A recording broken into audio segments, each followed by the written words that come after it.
We are on a visit to a lovely place called as Beht. Well, it falls under the Gwalior district, and this place is well known for its association with one among the legends. I mean, when it comes to legends, he's at the top in Indian music. Mia Tansen ji.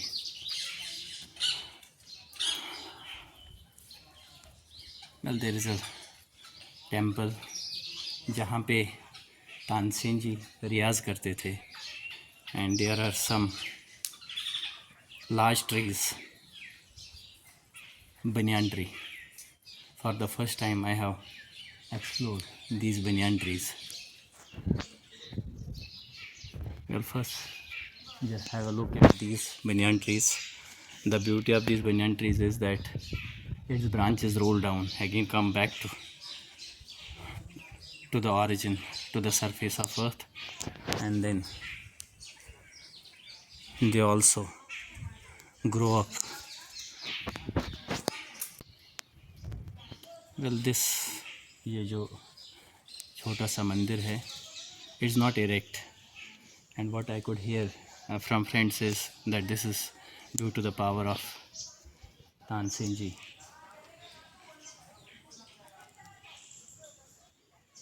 It is still safe, still concrete, and well, keeping the legacy of Tansen ji alive. A very beautiful place, cool and calm. But I believe the authorities have to put in their best efforts to promote this place as a tourist destination. More and more tourists must come. They have to put their efforts in terms of maintain hygiene, cleanliness, and make it more popular. So on Tansen Samaro, that is an international festival. The large day of that festival used to be celebrated at this place only.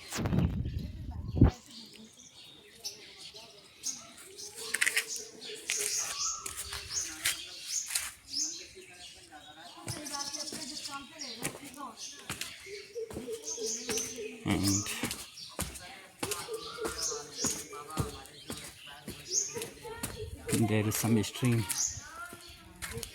also here. So what they say is, during rainy season there used to be a lot of water. This is एक तालाब है, small pond is there. I mean, again attention needs to be. नाम है आपका? मेरा नाम सूरज पुजारी है, तिलमेलेश्वर महादेव से। बहुत अच्छा। तो थोड़ा सा रोशनी डाल दीजिए यहाँ इस प्लेस के बारे में, इस जगह के ये जो बारे में। जगह है वो तानसेन जी की साधना स्थली है। वो बचपन से ही शिव जी की पूजा अर्चना किया करते थे और गूंगे और बहरे थे बचपन से। नाम उनका था राजतनु पांडे।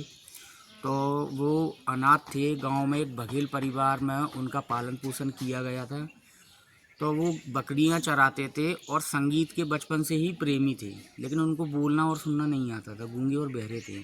तो एक बार बरसात का जो समय होता है गाँव में, जैसे बोलते हैं सावन का महीना, तो उस समय का महीना मतलब बारिश का महीना। हाँ, तो उस समय वो बकरियों को जंगल में चराने आए और शाम को दूध चढ़ाना भूल गए। तो जब घर पे खाना खाने के लिए बैठे तो उनको याद आया कि आज मेरे शिव जी भूखे हैं, मैंने उनको दूध नहीं चढ़ाया।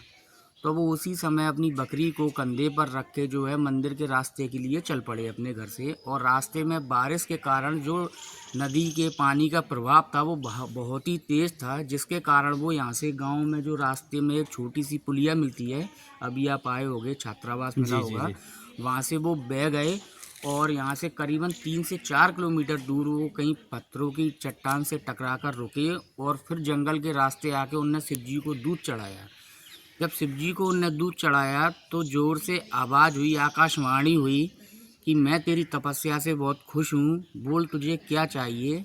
चूँकि वो गूंगे और बहरे थे तो बोल नहीं पा रहे थे और उन्होंने ऐसे ही जैसे एक गूंगे बहरे आवाज़ करते हैं आ ऐसे करके बोला, तो उन्होंने बोला ज़ोर से आवाज़ लगा, तेरा जो है गला साफ हो जाएगा। जब उन्होंने ज़ोर से आवाज़ लगाई तो उनकी आवाज़ इतनी प्रचंड थी, इतनी तेज़ ध्वनि थी उनकी आवाज़ की, गला जब उनका खुला उस आवाज़ से, तो मंदिर जो है लेफ्ट हैंड में मुड़ गया, टेढ़ा हो गया, और जिस जगह वो खड़े थे वो राइट हैंड में टेढ़ी हो गई। आपने ऊपर देखा नहीं है, जी, जी। एक चूने पत्थर का जी। चबूतरा बना हुआ है। अच्छा। तो वो मतलब मंदिर और चबूतरा अपोजिट हो गए, एक दूसरे के टेढ़े हो गए। फिर शिव जी ने उनको साक्षात दर्शन दिए। दर्शन दे के बोला, बोल तुझे क्या चाहिए? तो उन्होंने बोला, मुझे प्रभु आपके दर्शन हो गए, मुझे कुछ नहीं चाहिए। तो उन्होंने बोला कि आपको संगीत का बहुत शौक़ है, तो मैं आपको वरदान देता हूँ कि विश्व में आपसे बड़ा संगीतकारक कोई नहीं होगा। तो उस समय जो राजा महाराजाओं का राज्य था और अकबर थे उस समय, तो उनको इस बारे में पता चला, जो कि हिंदू धर्म के बारे में थोड़ी गलत सोच रखते हुए नहीं मानते थे, मतलब इन सब चीज़ों को कि ये सब होता है। तो उन्होंने आके यहाँ देखा और बोला मंदिर टेढ़ा है, भूमि के हिलने के कारण मंदिर टेढ़ा हुआ है, इस मंदिर को तोड़वाओ और इसका निर्माण कराओ। जब निर्माण कार्य पूरा हो गया तो अकबर निर्माण कार्य को देखने आए और बोला कि देखो मैंने बोला था कुछ नहीं है, मंदिर वहीं की वहीं सीधा हो गया है। इतना कह के जब अकबर मुड़े तो जोर से आवाज़ हुई अलाख निरंजन, और मंदिर वापस अपनी स्थिति में वहीं टेढ़ा हो गया। उस समय से अकबर ने इस मंदिर पर रोक लगाई कि कोई इस मंदिर पर क्षतिग्रस्तता ना पहुँचाए, और 2 धर्मशालाएँ बनवाई, हॉल बनवाए बड़े बड़े, और तानसेन जी को ले गए, जिसके बारे में उन्होंने सुना था कि इनको विद्या प्राप्त हुई है, शिव जी से साक्षात इनको वरदान मिला है। तो उन्होंने अपने दरबार में जाके बैजू बावरा जी से उनका कंपटीशन कराया, और बैजू बावरा जी जो उस समय थे, उनके जितने भी मतलब संगीतकार विश्व में थे, तो वो उनको अपना गुरु मानते थे, जिनमें से एक तानसेन जी भी थे, उनको अपना गुरु मानते थे। जब उनका कंपटीशन हुआ तो उन्होंने मेघ राग गाया, बारिश हुई, दीप राग गाया, दीप जले, तो तानसेन जी को लगा कि मैं अपने गुरु को हरा दूंगा, तो उनका अपमान हुआ। तो उन्होंने संगीत के जब वो कंपटीशन चल रहा था, तो उन्होंने जानबूझ के अपनी सितार का तान तोड़ दिया। इस चीज़ को बैजू बावरा जी समझ गए थे कि उन्होंने जानबूझ के तान को तोड़ा है। फिर उन्होंने उनको उठ के सम्मानित किया कि आपसे बड़ा विश्व में कोई संगीतकारक नहीं है। फिर तानसेन जी ने उससे कहा कि मुझे तो शिव जी से वरदान प्राप्त है, जब मैं इतना अच्छा बजाता हूँ, गाता हूँ, और आपके पास तो साक्षात सरस्वती आपके गले में। ये उनकी कहानी है जो पता है, और कई कहानियाँ और हैं जिनके बारे में लोग कई अलग अलग तरीके से बताते हैं। तो जो अपने को हमको पता है वो हमने आपको बताया। बहुत बहुत धन्यवाद, बहुत धन्यवाद। आप कितने टाइम से यहाँ पे हैं? हमारी 8वीं पीढ़ी यहाँ पे है। 8वीं पीढ़ी। हाँ। बहुत अच्छा।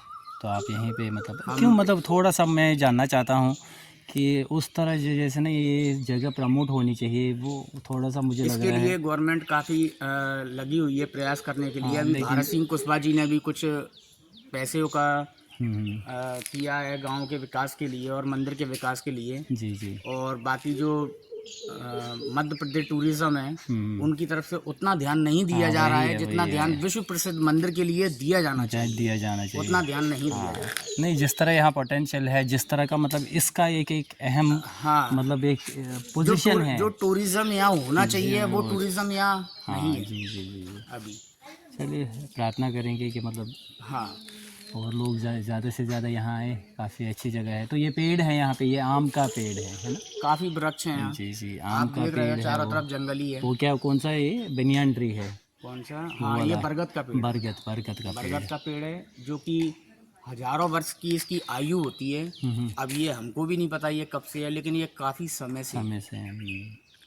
ऑलमोस्ट अगर बात की जाए तो ये शिव जी का जब मंदिर है जब से ही है ये वाले पेड़। एक इमली का वृक्ष और था, लेकिन वो धीरे धीरे समाप्त हो गया। अच्छा। क्योंकि उसकी आयु थोड़ी कम होती है। बाकी बहुत सारे वृक्ष है मंदिर का, जो चारों तरफ पर्यावरण है काफ़ी सुंदर है।